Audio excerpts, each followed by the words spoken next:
Hey everybody, welcome to No Bones About Wrestling. I am your host, Asa, and I'm here with Kay Fabulous. Hey.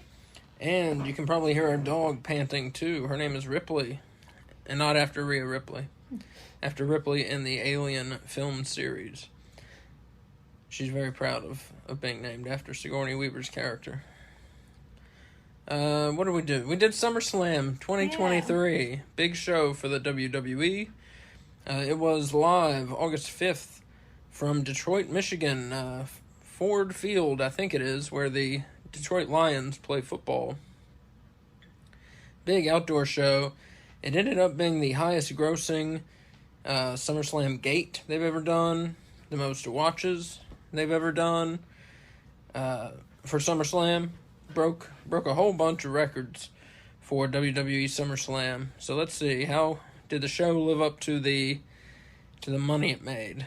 We will find out. First up, Logan Paul versus Ricochet. Paul polishes Ricochet's bald head before they begin. I'll tell you, the fans hate Logan Paul. He is getting vitriol spat at him at the opening of this match. Very early on, Paul chokes Ricochet on the ropes. Also, Paul hit a rude awakening while Ricochet was held up by the middle rope. Logan Paul then hit what is apparently a signature move of his, the Hogan Paul, which is a split slash leg drop. It's a leg drop while he does a split. Very impressive. The People's Moonsault. Ricochet did it.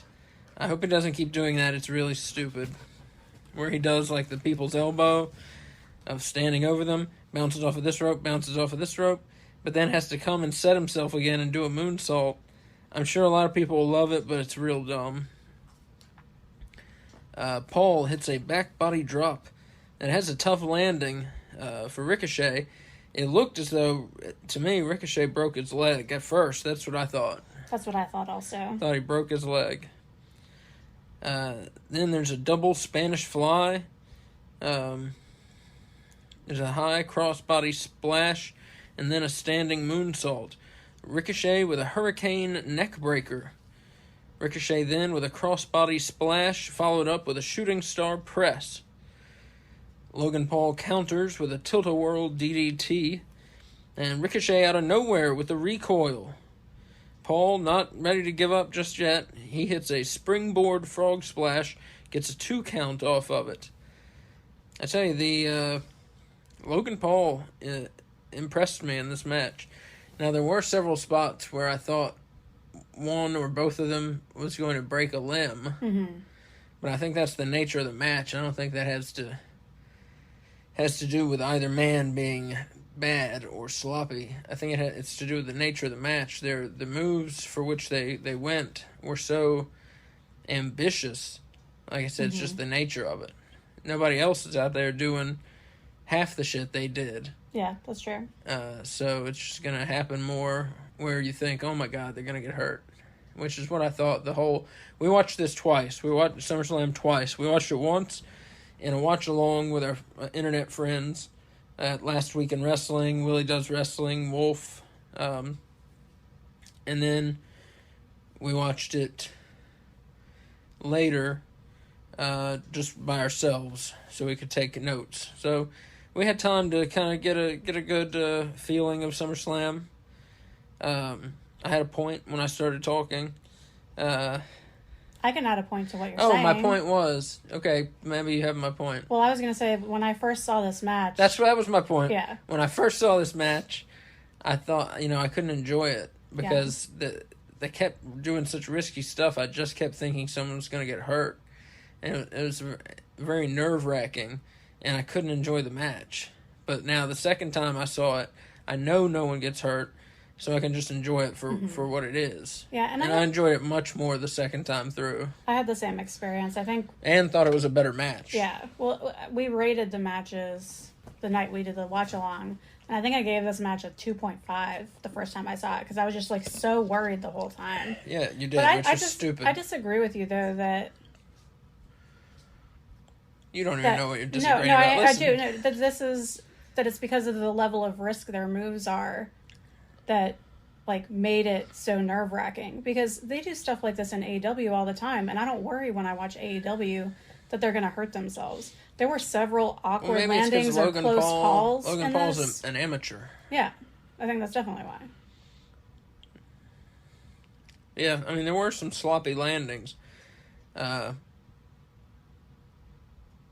Maybe you're just used to the sloppy landings in AEW because they exist. I know they exist, okay. But I feel like there were just several in a row in this match. So back to the match. Logan Paul hit a springboard frog splash for a 2 count. Ricochet is back up, hits a moonsault, gets a 2 count. Ricochet then goes for a 630 senton. He makes the 630 rotation, but misses Logan Paul. And Logan Paul rolls over to the side of the ring, out of the way, and one of Logan Paul's energy drink goons, whatever you'd call them, gives him some brass knuckles. And then it's old school finish. He hits Ricochet with the brass knucks, gets the pin and the win, snaps his 4 match losing streak, as I predicted. So, at this point, I was 1 for 1 in my predictions, and Kay is 0 for 1. Correct. So, Kay, what else do you have to say about this match? I thought. I'm sorry, I didn't say. I'm sorry. I gave this 4.5 bones out of 5. I thought there were some good mind games from both men to start the match. There was a good number of dodges and reversals by both men throughout the match. One thing you didn't mention, Paul at one point did a Strowman-style running power slam, which I guess is a signature move of Strowman, who, as we know, is Ricochet's partner, who's currently recovering from surgery. The Spanish fly off the apron by Logan Paul was not good. It was just an ugly, awkward Spanish fly with a bad-looking landing. Mm-hmm. And he followed it with, like, I think a clothesline to Ricochet, where Ricochet's head almost hit a barricade. There were just lots of, like, and that was following the backdrop on Ricochet with a nasty landing. So I think that's what kind of worried me about this match, just because there were 3 things almost in sequence that all looked a little bit off. Yeah. That was a hurricane neck breaker. That's off the rope by Ricochet. Following that just looked awkward also. However, the springboard frog splash by Paul was crazy good. He went so far. It was great. It was very good. Yeah. Logan Paul has improved. I mean, yeah, and just the risk that he undertakes in this is crazy. I mean, you can tell that he has to love it. Yeah. To be going out there and doing this shit. And good on Ricochet for taking these risks with someone who is an amateur, you know? Yeah. Well, like, that's risky. Well, I mean, I'm sure Ricochet knows it's going to get him some attention, you know? That's true. Because a lot of people may not be able to name a wrestler, but they know Logan Paul just wrestled Ricochet. Mm-hmm. That's a good point. Plus, look at, like, Damian Priest wrestled Bad Bunny, and now he's Money in the Bank holder. They tend to reward people for taking these kinds of risks, I think. So hopefully we'll see Ricochet with a belt at some point. It's a self-fulfilling prophecy. They're not rewarding them for taking the risks. They are putting them in the risk in the first place because of of their work. No, I understand that, yeah. But I'm saying there's a reward for them later, too. Yeah. Hopefully. Next, we get a Cody Rhodes versus Brock Lesnar video package detailing their last 2 matches, which, of course, we were split 1-1. And this is the rubber match, as it's called. And I know some people don't know what that means. It's a term that's kind of gone out of favor, I guess. Rubber match just means it's a tiebreaker. So if they've had 2 matches, they're tied 1-1. This is the tiebreaker. That's all a rubber match means. It's a tiebreaker in a series of matches. And it refers to the rubber suits both wrestlers are forced to wear while wrestling. Shut up. Just kidding. So, Brock Lesnar versus Cody Rhodes. Who did you predict in this one? I predicted Cody. Who did I predict? Do you remember? You predicted Cody, I thought. Did I? I think I did. Oh, yeah, I did. Yeah. All right, Cody goes right after Brock, but Brock starts with the suplexes. Cody hits 2 disaster kicks on Brock, and then it's just several minutes of suplexes. It got really boring. Yes, it did. I tell you, the first 2 matches were really great, and had had changed my mind about Brock Lesnar. And now for this third match in the series, they put in just the standard Lesnar match of suplex after suplex after suplex. And I don't know at this point who is entertained by it. I guess a lot of people, because he's popular, he gets ratings. I guess people are entertained by it. I've never met anyone who is. So I don't know. If you're out there, let us know. Are you entertained by Brock Lesnar, and why? I would love to talk to you, because I don't. Yeah, when these matches, when we go for like 4 minutes and all we see are like 8 suplexes, 12 suplexes, that's really boring to me. I also find it really unbelievable, because you're telling me Cody can't poke him in the eye? He can't, when he's getting taken back for a German suplex, he can't toss an elbow in his ribs? Nothing. We just see Cody get dragged around for suplex, trying nothing to get out of them for like 3-4 minutes. Bullshit. It just takes me out of the match in a totally bad way. It takes me out, and it's boring. And what's so weird is their first 2 matches were so good. They were the only Brock Lesnar matches I've seen that I've enjoyed. And so it's obvious that he's capable of doing an interesting, good match, because we've seen them. So why take a step backwards like that? I don't understand the thinking. I don't get it. But eventually, Cody hit a couple Cody cutters in there, and Cody pushes Brock into the exposed turnbuckle, and then a Kimura lock. Michael Cole calls it a battle of guts. Cody Rhodes gets 3 crossroads, his finishing maneuver, and gets the pin and the win. So Cody got abused and then just came back and won. Very simple story. I was hoping for something more. Gave this match 2 bones out of 5, because most of it was a slog. A slog that I've seen and I don't need to see any more of. 2 bones out of 5. I know that's an unpopular opinion, but like I said, I love the first 2 matches in the series, and this one, no. Kay, what do you have to say?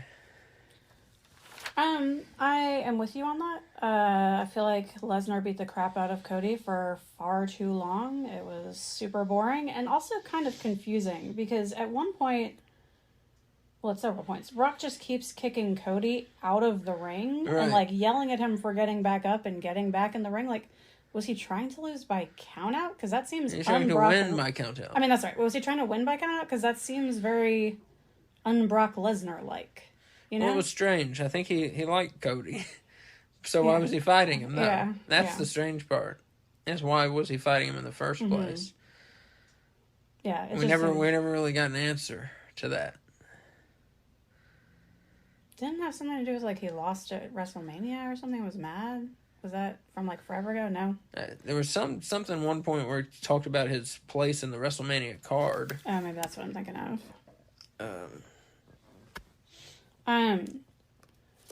I liked that Cody got the Kimura lock on Brock after having it put on him. I liked that it looked like Brock was going to tap out on his own move at one point. You did not mention that Brock's pants exploded. Oh, no. How did I not write that down? I think it happened during the Cody putting the Kimura lock on him, but his pants, like the whole front of them and sides, just like exploded into several pieces and just hung there. Luckily, he was wearing underwear. And then, do you want to talk about what happened after the match? Of course. After the match, Brock gets up, he takes off his gloves, and then he shakes Cody's hand. He hugs him, and then he displays Cody to each side of the ring, each side of fans, to maximum favor. I read this was all spontaneous. Excuse me, I didn't read. I heard this was all spontaneous. That's what Triple H said. That's what Cody said as well. So that's cool. It could be a work. Who knows? But they said it was spontaneous. So but you never know with wrestlers. The whole thing is a lie. So you never really know what to believe, which is part of the fun. It's like a magician, you know? Yeah, so Cody gets a win. Wins the series 2-1. I've heard Brock Lesnar will be. We keep waiting for him to go on his break that he always takes, but he's not there just yet.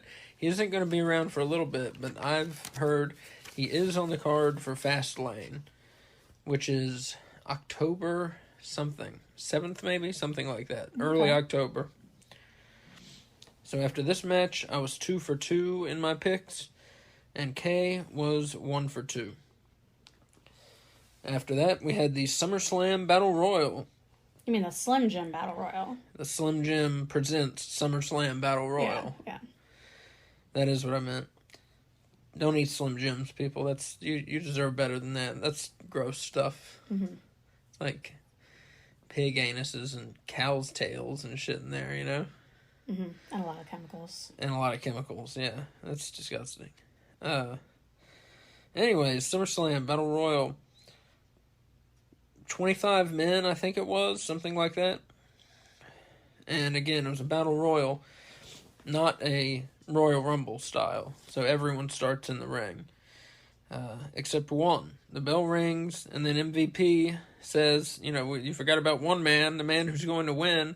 And he brings out, of course, Omos, who has been off of television for a couple months, who I thought was in line for a push, at one point, but they don't seem to know what to do with him. It's very simple. Have the guy win some matches, get some heat, give him a belt, have some faces run up against him, and get some heat. Like, it's simple. That's what you do with a big giant heel. It works. If that doesn't work, then go back to the drawing board. But you try that. That's how the whole business works. So at least try that with him. So I don't know what's up with that. But MVP brings out Omos. Several wrestlers tried to team up on Omos. Oh, who did you predict for this Battle Royal? I predicted LA Knight. Me too. Yep. So several wrestlers tried to team up on Omos. Omos eliminated several people, including Matt Riddle. The Battle Royal comes down to AJ Styles, Sheamus, and LA Knight. And Karrion Kross comes and eliminates AJ Styles, drags him over the top rope, and says something along the lines of, you think this is finished? It's not finished till I say it's finished. Talking about their feud. Yeah. Which I like and would like to see more of. I would like to see more of those two together, wrestling, I mean. So, I like Karrion Kross. He's different, so I would like to see a little more of him featured. So, we're down to LA Knight and Sheamus. There's a superplex belly-to-belly by LA Knight. LA Knight then tosses out Sheamus, wins the Battle Royal. Crowd goes wild. I'm not being ironic. The crowd actually went wild. That everyone was for LA Knight there. He's so over. They've got to find something for him to do. Yeah, I agree. He's so over. And he did appear on Raw last night, even though he's a SmackDown person. That's how over he is. They're breaking the rule, which the draft is already just out the window. Most people stay on their shows, so I guess it's not out the window. Most people stay on their shows, but we do have people coming show to show without any explanation. So it's kind of out the window already, yeah. Like Judgment Day, just go from show to show, no explanation. LA Knight, as I said, was just on Raw last night. Mm-hmm. The Raw after SummerSlam. Anyways, this was a fun Battle Royal. A lot of people don't like Battle Royals. I do. I like seeing so many different people in there fighting and, seeing who gets eliminated and, cheering for different people, and having to pick a new favorite when your favorite gets eliminated.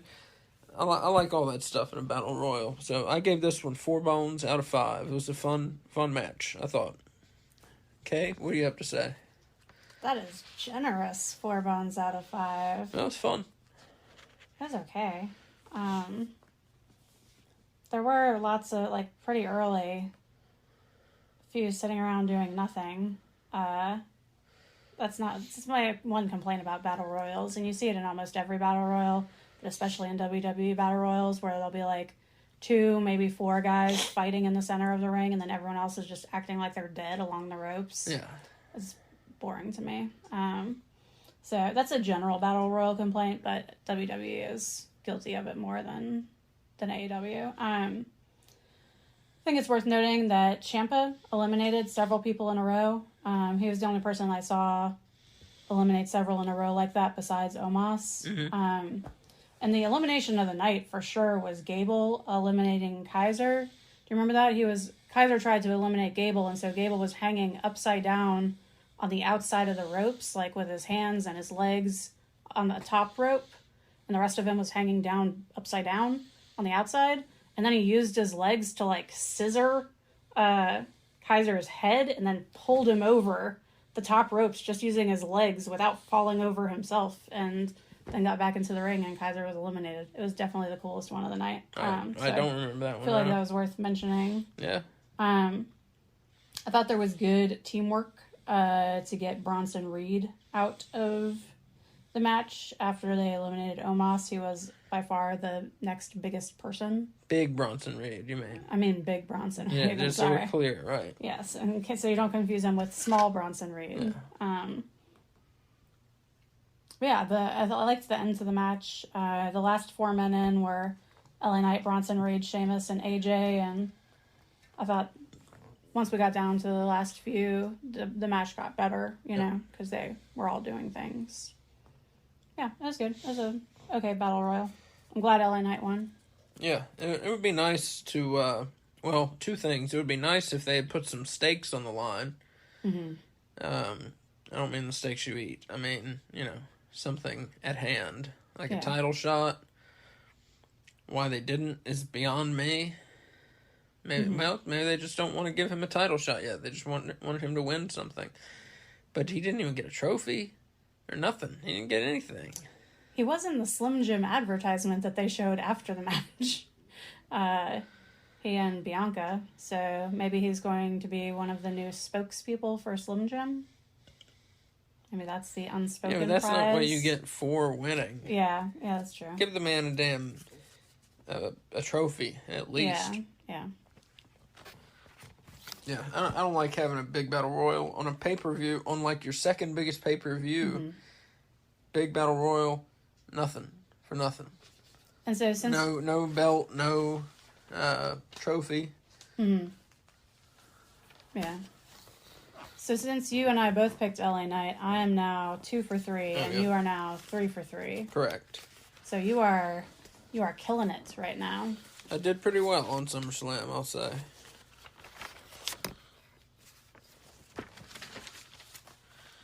I did pretty well. And of course, our predictions championship belt was on the line, as always. Yes. And up next, we had the MMA rules match, which I think the less said about it, the better. The problem with this is, and I don't mean to be negative because I like most of the matches, so don't think I'm being negative on SummerSlam here. This is the last match that I didn't think was good. The problem here is they did this, quote, MMA rules match, but then they didn't follow MMA rules, which even I know, who doesn't watch a lot of MMA, I know that if somebody gets kicked 3 times, they don't stop the fucking match so the referee can go in and be like, "Are you okay? Are you all right? Are you okay? Are you okay?" They don't do that. It was so dumb. And they brought in a medical team. Yeah, during the match. It's like, if you need the medical team, the match is over already. Yeah. So it was just so stupid. Really, I don't like to be negative. Generally I search for the positive in things, especially in wrestling, because it's awesome. But the ladies gave it their best, but it just, they should have gone and just had either a wrestling match, or if you're going to do MMA rules, do MMA rules. If you're going to call it that, do that. Yeah, and they didn't need to do that. Like, I wrote down MMA rules match, and then in parentheses I put why. Like, why did that need to be a thing? Yeah, and it didn't. They could have just called it a submission match. Because it was a great submission match, I thought. I liked this match a lot. But when you put MMA rules on it, not only, like you said, did they not really follow them because they brought a medical team out during the match, but also I think a lot of fans went into this thinking there was going to be an actual MMA fight. Right. Knowing that UFC bought WWE. Exactly. And them calling it an MMA rules match, and both of these women, former MMA, I don't know, what do you call them, wrestlers or competitors? What do you call them? Competitors. Yeah. I think people expected them to be, like, really hitting each other. Yeah. And obviously they weren't going to do that. And so I feel like people were set up for disappointment before the match even started. Oh, I agree. Well, they told us so little. They just said, look, we've got these 2 MMA fighters and it's an MMA rules match. It's like, well, fuck, what would you... I knew it wasn't going to be because I know how WWE operates. But most fans, like, what would you think? It's going to be a real fight. Well, they also emphasize that it's, like, not a WWE sanctioned match stuff, which, they set these women up to disappoint fans. They goofed up. Yeah. So let's see. A kick by Baszler sends Rousey out of the ring early on. At one point, Baszler carries Rousey on her back over the ropes and out of the ring. Also, at one point, as we said, the ref calls to the medics to check on Baszler. So they instead of stopping the match because she needs medics, apparently, the match continues.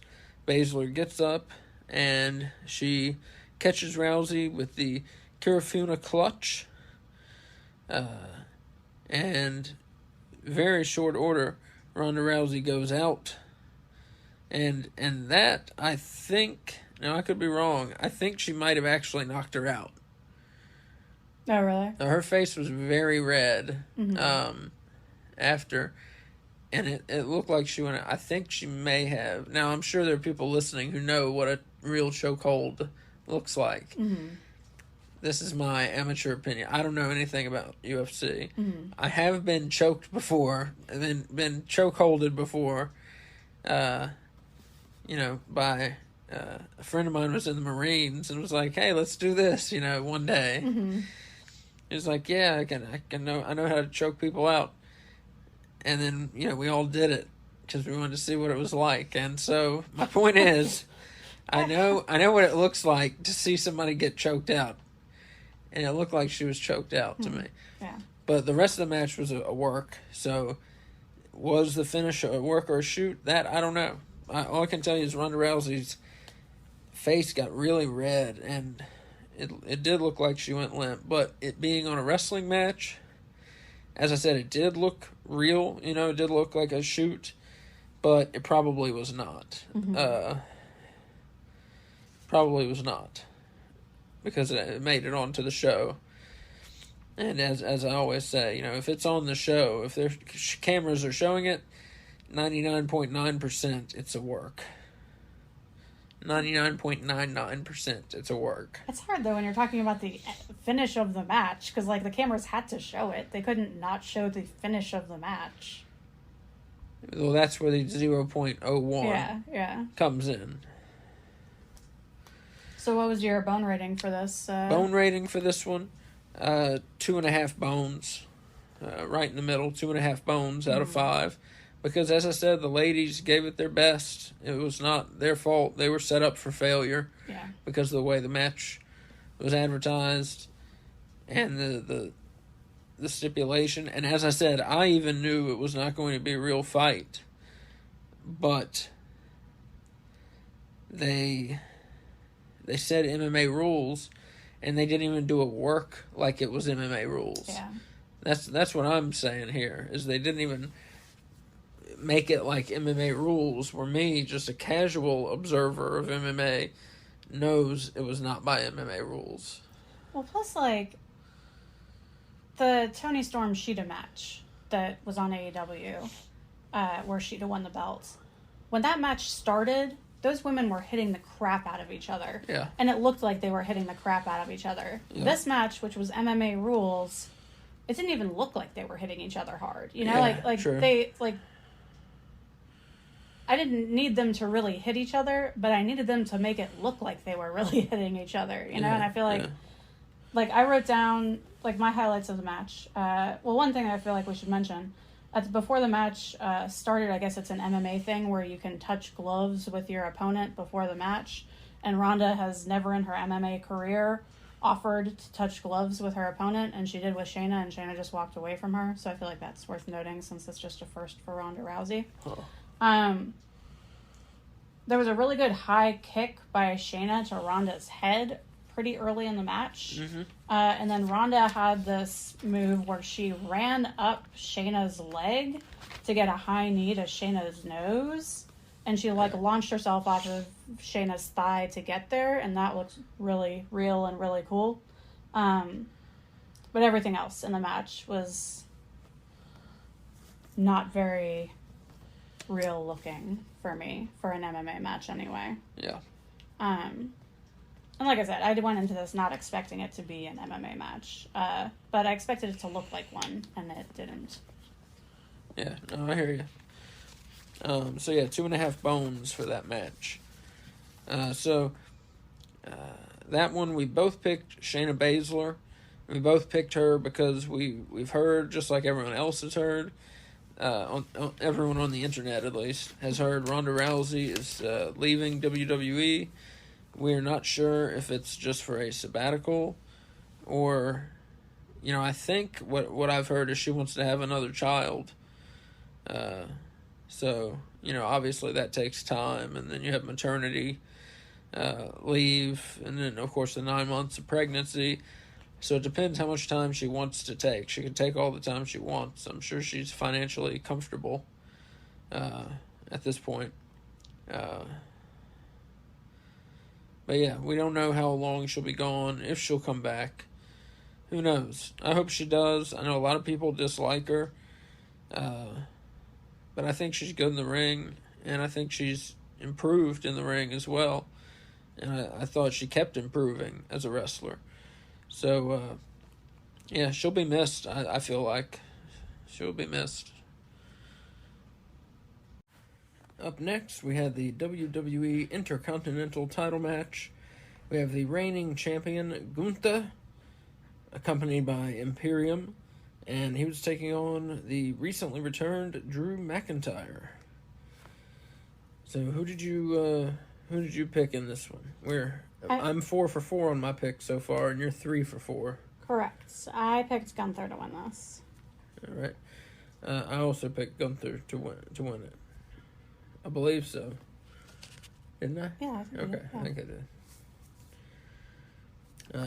An early shoulder tackle by Drew takes down Gunther. Glasgow Kiss headbutt took Gunther out of the ring. McIntyre hits a release German suplex, a nice one. A belly-to-belly suplex by McIntyre. There's a power bomb, and then a future shock DDT by McIntyre gets a 2 count. Drew sets up for the Claymore kick, but Gunther rolled out of the ring. I think he might have telegraphed that one a little too much. Mm-hmm. His finisher is highly effective, but also highly telegraphed. The Claymore counts kick. Down to it, doesn't he? Right. Yeah. So, doesn't help him really sneak it in on anyone. So Gunther rolled out of the ring. Drew flew out after him. The two men exchanged chops back in the center of the ring. Drew hit the Claymore this time, got a 2 count only. And McIntyre then hits a splash, hits a power bomb. Gunther hits a splash, hits a power bomb on McIntyre. 1, 2, 3 count. Gunther wins and retains the Intercontinental Championship. And he is only a month or two away from beating the Honky Tonk Man and becoming the longest reigning Intercontinental Champion of all time. So this match, it was good. It was not as good as the triple threat these two men and Sheamus had at WrestleMania. Mm-hmm. But as I said, it was good. Good match. I give it 3.5 bones out of 5. Kay, what do you have to say about it? I agree with your bone rating. I thought there was good grappling to start. Gunther did a great job selling McIntyre's moves, and especially at the beginning of the match, looking shocked at the moves McIntyre was getting on him. There were some brutal clotheslines by Gunther at one point. Some clothesline chop exchanges from both men that looked like they super crazy hurt. Powerbomb followed by a future shock DDT by McIntyre was really awesome. And then I liked the sequence of the splash, the clothesline, the powerbomb by Gunther to finally secure the win against McIntyre. And I was really surprised before that when Gunther was able to kick out after a Claymore. I don't know if I've seen someone do that before. True. It was a good match. Just didn't really grab me the way that the one at WrestleMania did, the triple threat. Mm-hmm. Yeah, my notes for this match are really short, which usually means like there's not a lot of spots happening or things worth noting. Yeah, mine too. Yeah. So, yeah. 3.5 bones out of 5 on the Intercontinental Championship match with Gunther retaining. So here you are now 5 for 5 with your predictions. I'm 5 for 5 and you are... I am 4 for 5. 4 for 5. Yeah, so... So up next we have the WWE World Championship match. We have the champion, Seth Rollins, defending against Finn Balor of Judgment Day. And of course, this is the world title from Raw. So, who did you pick in this one? I picked Finn Balor in this one. So did I. Yeah. Okay. These two go right after each other, and Finn Balor starts working on Seth's right arm. There's a Fujiwara armbar applied by Balor, looking to break Rollins' arm. Balor buckle bombs Rollins on the barrier outside the ring.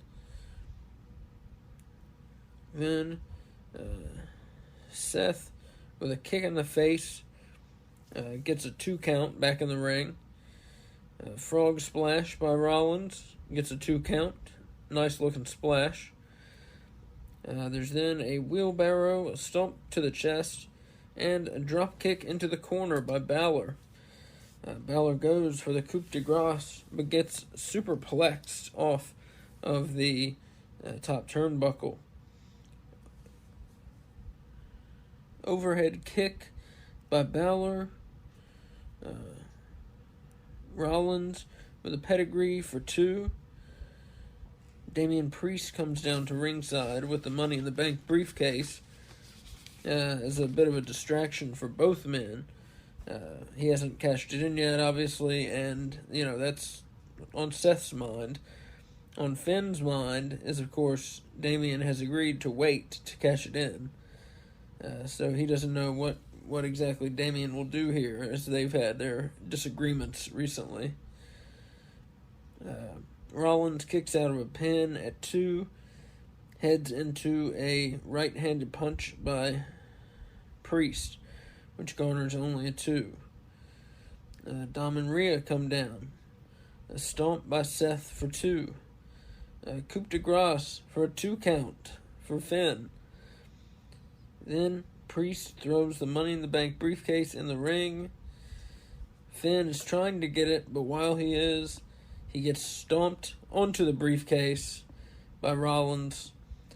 Seth Rollins gets the pin and the win. Excellent title defense by Seth Rollins. He just keeps putting on great matches on PLEs. Does Seth Rollins. Excellent match. 4.5 bones out of 5. The ending got a little mucky, but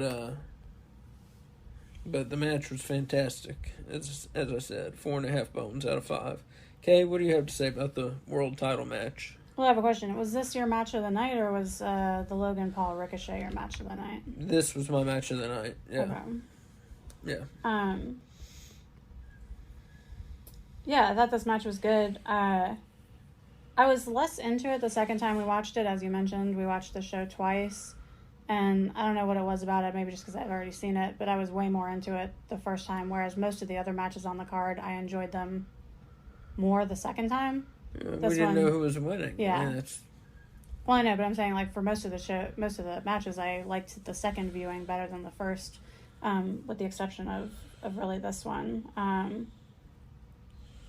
This one on the main event. But there's a good Falcon Arrow by Rollins for a 2 count. Mm-hmm. Rollins at one point had 3 suicide dives at Balor onto the announce table, which was impressive that he got 3 in before Balor could react. I think it's worth noting that Finn came out with the word 7 painted on his shoulder over the scar where Seth had caused his shoulder to shatter. Over the surgery scar. Surgery scar, yes. Thank you.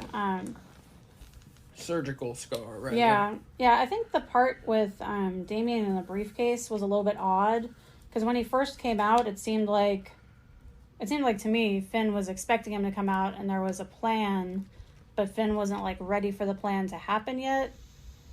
And then when he started asking Damian for the briefcase the second time, it didn't make sense that Damian didn't want to give it to him, you know, like, because there was a big delay, and then Damian put it on the opposite side of the ring from where Finn was, which is why he got stomped going for it. Mm-hmm. So I just felt like, I mean, it made sense that it was there for him to get stomped on for it, but it didn't make sense any other way for him to put it there, you know? So it just seemed kind of out of place. I'm curious to see where they go with this. I wanted Finn to win. I think he should have won. Yeah, he should have won, no doubt. But yeah, he has an interesting story going together with the Judgment Day feud right now. So you could put him against Priest. You could put him against Dominic if you wanted. You could put him against any face on Raw. Could put him against Rollins still. So he's got a lot of good possible opponents. Just Balor. And I think he should have come out with the belt for sure. So at this point, what's our scores? So we both picked Finn to win. We were both wrong, obviously. So this was the first one I missed on the show. So I was 5 for 6. Mm-hmm. And you are 4 for 6 at this point. Yep. Ouch, you know? Yeah. You tangle with the best, you're going to get beat down, you know? Yeah, I guess. I mean, I am the current belt holder at the time of recording, or not at the time of recording, at the time of the show. We'll see what happens here in the end. Yeah, we'll see. Up next, we had the WWE Women's Title match. We had the champion Asuka defending against 14-time world champion Charlotte Flair and Bianca Belair in a triple threat match. Asuka pulls Charlotte and Bianca's legs down on the top rope. Charlotte gets Irish whipped into the corner, and she did her father's spot, flipping over the turnbuckle, and then she came in and kicked Bianca. A big knee by Asuka on Bianca. Asuka with a German suplex on Charlotte. Charlotte hits a crossbody splash on Belair and Asuka. Charlotte with a big boot on Bianca, then on Asuka. A lot of triple threat moves, as you're hearing, and sequences. A double natural selection. Charlotte covers both opponents, and they both kick out at 2. Bianca Belair goes for a backflip on both opponents. They both get their knees up. I think I meant a moonsault, and I wrote backflip. Charlotte with a moonsault on Bianca, missed everything. Asuka with a DDT from the top rope that she missed, but they sold it anyways. Belly-to-belly overhead suplex by Bianca on Charlotte. Asuka cinches in the Asuka lock on Belair. Charlotte hits both opponents, stacks and pins them both for a 2 count. Charlotte then with a moonsault on both competitors for another 2 count. Bianca falls and feigns injury. Asuka superplexes Charlotte for a 2 count. Charlotte spears Asuka for a 2 count. Bianca drags herself back into the match. Charlotte has the figure 8 applied on Asuka, and Bianca hits a 450 splash on Charlotte. Charlotte puts the figure 8 now on Belair. Asuka comes and misses Charlotte with blue mist right in the face. Asuka misses a kick. Bianca rolls up Asuka for the pin and the win. Bianca Belair is the new WWE Women's Champion. Here comes Io Sky. Bayley takes out Charlotte and Asuka with the Money in the Bank briefcase. They get in, use the briefcase against Bianca. Io Sky then hits a moonsault and gets the pin and the win. Your new WWE Women's Champion is Io Sky. 2 title changes back to back right there. Mm-hmm. So for the triple threat match, I give it 4 bones out of 5. Pretty good match. The other one was so short, all she did was a moonsault. I didn't rate that. 4 bones for the triple threat match. A good match for the women. It's worth noting that Dakota Kai came out to celebrate with Io Sky because that was her returning after being out for injury for a while. Yeah, no, good point. What else do you want to share about this show?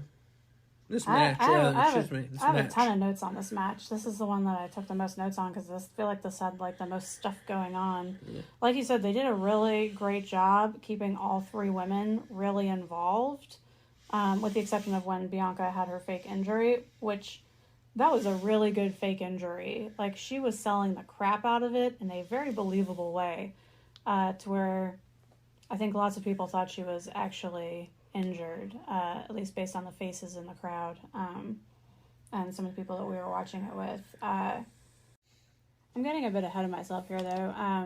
To start with, like, early on in the match, Belair hit both women on the outside with a double cross body that was really nice. At one point, Asuka is giving multiple kicks to the chest of both of the other women who are both on their knees in the ring. Gut wrench into a sit-out powerbomb by Belair was really great. I believe that was on Charlotte. Superplex by Asuka on Charlotte. And I just have to say, when Asuka mists Charlotte, I feel like that's the best misting job I've seen her do. It was very... it covered a very large area with her spray, and it was directly to Charlotte's face. So I feel like that was her most successful mist so far. And I was just really happy that Io came out. I think they did a good job with hitting the women with a briefcase so that no one could interfere, and I'm just really happy that Io had a successful cash-in, because I think a lot of people predicted that she was going to fail in her cash-in. And I'm hoping that this leads to an Io Asuka feud. Yeah, I think it will lead to an Io Asuka feud. Yeah, like you said, it was a good match. I'm just thinking if I want to change my mind and make it match of the night. Probably not. No, I'm going to leave it at 4 bones out of 5. There was, as you said, they stick with 3 wrestlers in the spots for a lot of the match. So a lot of the match, it was cool, but it felt a bit contrived. Mm-hmm. It didn't feel naturalistic. Yeah. So that took off a little. So that's why I give it 4 bones out of 5. Everything they did, they performed magnificently. It just, as I said, some of the spots were so stilted that it just took me out of the match a little bit. Mm-hmm. So yeah, no, it was nice getting to see the women and all looking good in this. Io, Charlotte, Asuka, Bianca, everybody looked great. That's true. So where are we now with our standings? So, let's see here. I had picked Asuka and you had picked Charlotte. Yeah, so we both lost. So I am 5 for 7, and you are 4 for 7. So the best you can do is a tie. Actually, no, yeah, you could tie. If Jey Uso wins, you could tie. All right, so let's find out what happens. Yeah. Main event. Main event time. WWE Undisputed Universal title and the title of Tribal Chief on the line. And this is a tribal combat match, and what that means has been quite ill-defined. So we'll all find out at the same time what that means. But you got the champion Roman Reigns, accompanied by Paul Heyman and Solo Sikoa, taking on Jey Uso. So Solo eventually came in to make it 2-on-1. Jey starts beating them both with a steel chair. Jey splashes Solo through a table on the outside, that is. Back in the ring, he spears and then splashes Roman. Jey covers Roman and gets pulled off by someone in a hoodie type thing, clothing, and it's revealed. He reveals himself as Jimmy Uso.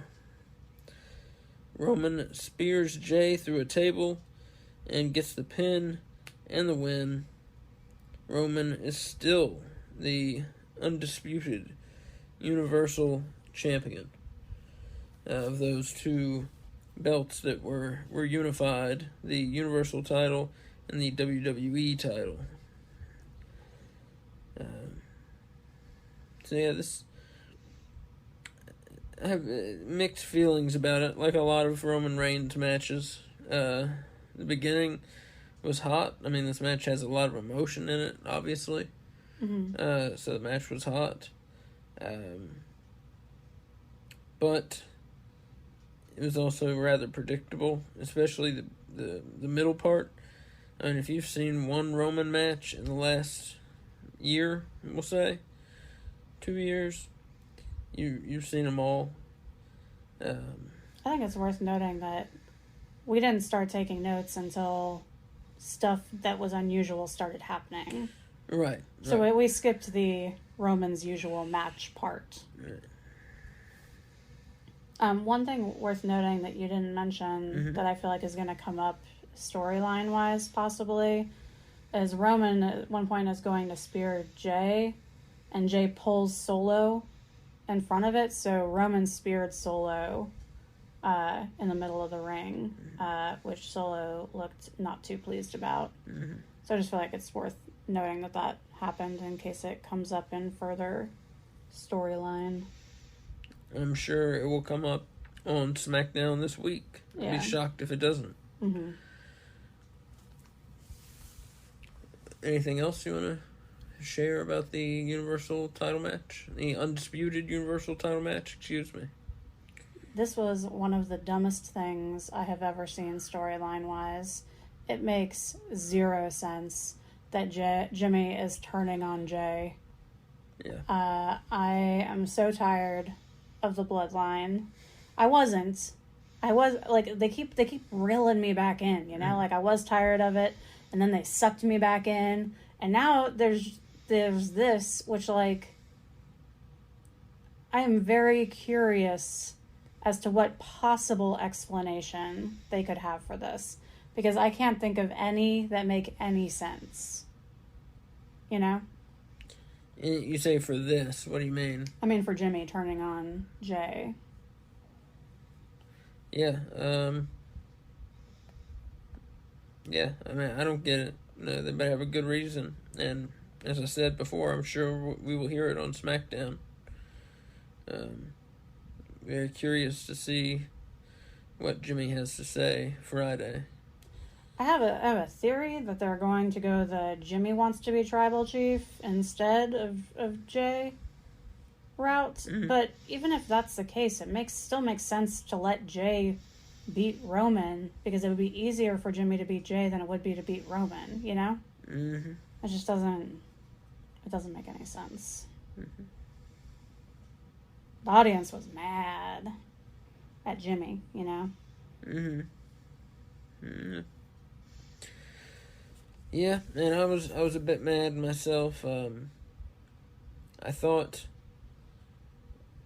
going into the match, I thought Jey Uso had no chance, but they sucked me in a little, Mm-hmm. and then I started believing like a fool. I started believing he could do it. I've believed it with Cody Rhodes. I've believed it with Sami Zayn a little. Believed it with Drew McIntyre a little. So they got me believing a bit that Jey Uso could do it. So they did a great job that way, because going into this match, I had zero belief that Jey Uso could win. But during the match, I started to believe a little that Jey could do it. So good for WWE. Whoever's booking this, Paul Heyman, Michael Hayes, I think are the guys booking the Bloodline stuff. So they've done a good job. But as Kay said, this with Jimmy turning on Jay, yeah, I don't know, why. We're going to have to hear a very convincing reason on whatever the hell show they're on. SmackDown, thank you. On SmackDown, we're going to have to hear a very convincing reason from Jimmy. So can you even think of one? Well, like I said, the only thing I can think of is if he wants to be tribal chief himself. Yeah. But like I said, that's stupid, because it would be way easier to get it and beat Jay for it than to beat Roman. So he should have just let his brother win if that's the reason, you know? But yeah, it makes no sense. Especially because Jimmy was the person to turn on Roman first. Mm. So stupid. So I think we've heard every month how you're done with the Bloodline story. That's true. And then it sucks you back in. It sucks me back in. But yeah. I feel like, how many times am I going to let them do this to me, you know? I can't see it sucking me back in now. Because now, like, who cares? Like, I want it to just be over and move on. I really want Solo to turn on Roman, so I guess I care about that. That's the thing I care about. I don't care which brother he sides with, if he sides with either brother, if he just says screw everybody and just goes off on his own. I want Solo to turn on Roman, because I need him to see Roman for what he is, you know? Yeah, that could happen. I think it would work if Solo just went solo. No, seriously though. If Solo was a face, but wasn't with the Usos, or rather wasn't with Jay, and then obviously is not with Roman and them either. He's fighting Roman. They could do kind of the lone wolf thing with Solo Sikoa, like the lone wolf badass, like a Stone Cold type character, and it would totally work with Solo. I think. I don't know how well he can talk. I know he was on NXT, so I guess I'll have to check it out for myself. And I believe he did some promos and things on there, but they don't let him talk on WWE. But they're gonna need him to soon here. If he's gonna become anything on his own, he's going to need to speak here. So he's gonna need to get some speechifying lessons from somebody, from Paul Heyman or someone. Paul Heyman, I would think that's like the best person you could possibly have to teach someone how to talk. He's like a mouth with legs. Like a Twizzler's ad. Is that a Twizzler's ad? Yeah. Oh. I guess then yes, like a Twizzler's ad. Yeah, I see. All right. So where does this leave us, match prediction wise? Yeah, so we both. Oh, excuse me. I picked Roman. You picked Jay. Because I'm a sucker. Yeah, so I finished 6 for 8. You finished 4 for 8. 50%. It's the worst I've ever done. I've Yes, never it gone is. below 50%, but this is the worst. So you are the new predictions champion. Yeah. Congratulations. Thank you. May your reign be short. No. I mean lengthy. So our next defense of the predictions championship, my next defense, I should say, of the predictions championship will be early October, I believe. No, we'll be all in. Oh, I'm sorry, God. I was thinking about WWE. August 27th. We'll be all in August 27th. Yeah, that's on pay-per-view. And we'll talk about that some on the AEW shows this week. We will talk about All In. So when can they next hear from us? So, folks, let me figure out what day it is. It's Tuesday. So you will next be able to hear from us Thursday for our AEW Dynamite report. Mm-hmm. And then Sunday, we'll have our Collision recap and review up.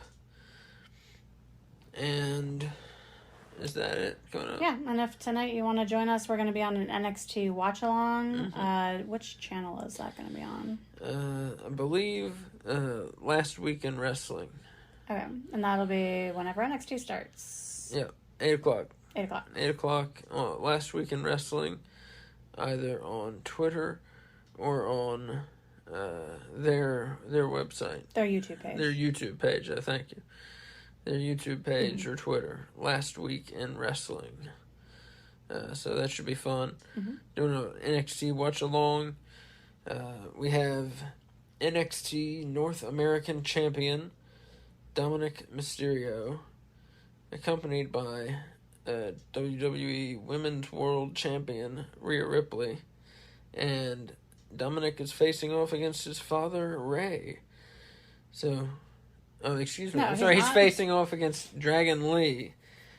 Rey Mysterio will be in Dragon Lee's corner. I'm sorry. That was just my wishful thinking coming through.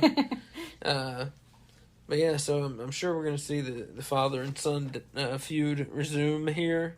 Yes. It never ended, but I'm sure we're gonna see a resumption of it. They have some promos that they filmed for tonight. Somewhere on WWE, on their YouTube or whatever. So if you want to seek those out, that's what I'll be doing this afternoon, is seeking those out, see what's going on with father and son. If you want to seek those out, go for it. WWE does a good job of putting out social content. Like, if you really care about the matches, they do a good job of putting out content that helps you care more about the matches. They do a very good job, and AEW, just for comparison, they're not quite as good with that yet. but their social media just feels less directed, I should say, less organized. Yeah. I think that's accurate. WWE's is a well-oiled machine. Oh yeah, they know what they're doing and what they want to get out of it and all that. Speaking of social media, subscribe on YouTube. Follow us on Twitter at No Bones Wrestling with an R, and at Kay Fabulous 80. Also, like and subscribe wherever you listen to good podcasts, so that we can get more followers and listeners and help build a community together. Yep. All that stuff. Yep. And as Mick Foley would say, have a nice day. Yep. Bye. Bye.